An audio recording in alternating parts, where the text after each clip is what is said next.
Hey everybody, I just wanted to make a quick video about the super late model pit stop adjustments that we can make within the Open Series, because they are very critical when it comes down to when you do make that pit stop for tires.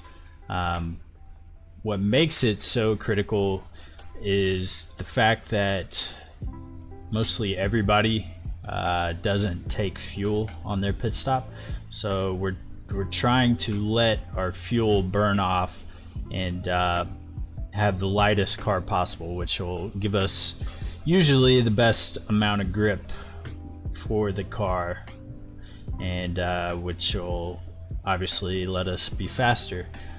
So as that fuel does burn off, we do gain grip, especially if we pit for new tires and we don't add any more fuel. So what that means is we need to adjust the car in order for it to utilize that newly added grip as best as possible. You may have noticed before, if you're new or not, that if you do pit and you don't refuel the car, you will usually be a lot tighter or develop a push after a few laps at least.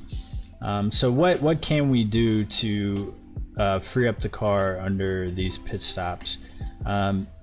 Usually you can start with tires, and a typical adjustment for tires would just be to increase the stagger of the right sides, or you could call it increasing the split between the left side and the right side tire pressures. That usually gives you more rotation throughout the turn, and doesn't really affect the ride heights or anything like that abnormally. In the supers, usually a half pound or a pound adjustment will be all that you really need. Anything more than that usually tells you or myself that the car wasn't really hooked up to begin with. So you can increase the right sides, or you can go to the left sides and decrease those. It just depends what point of the race you're in. The higher the tire pressures, usually I go for higher tire pressures later on in the race, just because we're wanting to go as fast as possible as soon as possible. We're not too worried about a long run. And the other adjustment we can make is the right rear spring offset. This is your typical wedge adjustment. Man, crew chief's a little annoying. But what you can do is you can go down or left on the right rear spring adjustment to loosen yourself up. That's mainly the one you'll see, or de-wedge the car, or pretty much decrease the cross percentage of the car. You can go up or right, and that will tighten the car back up. A simple way to remember that is lefty loosey, righty tighty. So you go down or left, That's it, go. be lefty loosey or righty tighty. The one thing to remember about the right rear spring offset, though, is that it does obviously change the ride heights.